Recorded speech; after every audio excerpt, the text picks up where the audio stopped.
歡迎光臨 Super 廚房，請點讚、分享同埋訂閱。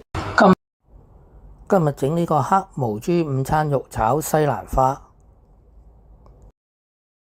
首先將西蘭花切開一粒粒，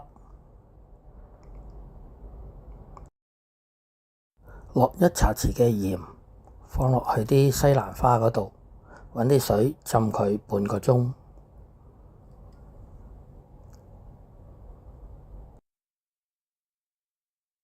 紅蘿蔔清洗乾淨之後去皮切片，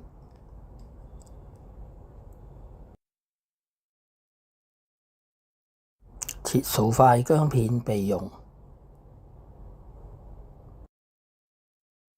午餐肉切長條形，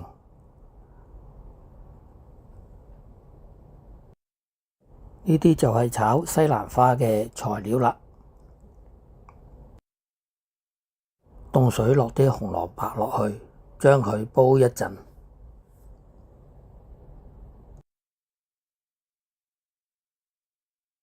喺呢個時候，我哋處理啲西蘭花。西蘭花已經浸咗半個鐘啦，咁我哋將佢清洗乾淨。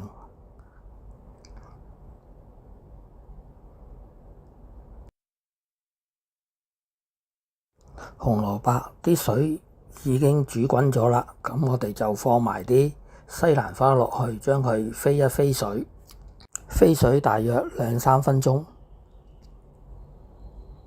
好快已經過咗2-3分鐘啦，咁我哋就倒去鑊中嗰啲水，攞個平底鑊出嚟，落油，落一塊薑片。個鑊熱咗啦，放埋啲午餐肉落去煎，煎到啲午餐肉金黃色，跟住我哋就反轉再煎另外一邊。影片睇到嚟呢度，請點讚、分享同埋訂閱。午餐肉兩邊都煎到金黃色啦，咁我哋就可以將佢畢起啦。用返同一隻鑊，放啲西蘭花、紅蘿蔔落去，加入少少水，用鑊鏟將佢兜勻，再落少許嘅鹽、少許嘅糖，將佢兜勻，跟住就冚蓋。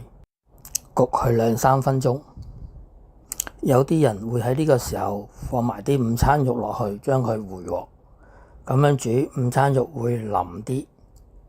好快已經過咗2-3分鐘啦，咁我哋就打開個蓋，將啲西蘭花倒出嚟，再放上預先煎好嘅午餐肉，咁樣做法啲午餐肉就會比較脆口啲同埋好味啲。黑毛豬午餐肉炒西蘭花咁樣就完成咗啦。睇完片之後記得俾 like、分享同埋訂閱。我仲有大量嘅煮餸影片，可以登入下邊 info box 參觀。